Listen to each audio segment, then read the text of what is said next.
morning, respected teachers. My name is Akriti. I study in class 5th A.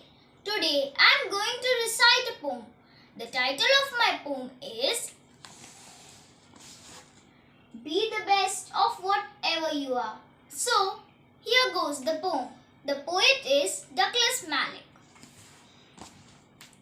If you can't be a pine on the top of the hill, be a scrub in the valley, but be the best little scrub by the side of the rill. Be a bush if you can't be a tree.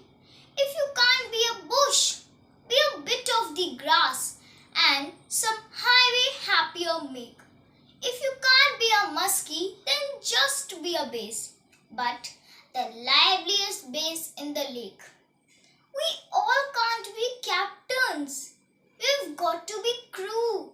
There's something for all of us here. There's big work to do and there's lesser to do.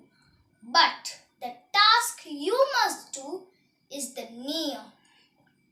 If you can't be the highway, then just be a trail. If you can't be the sun, be a star.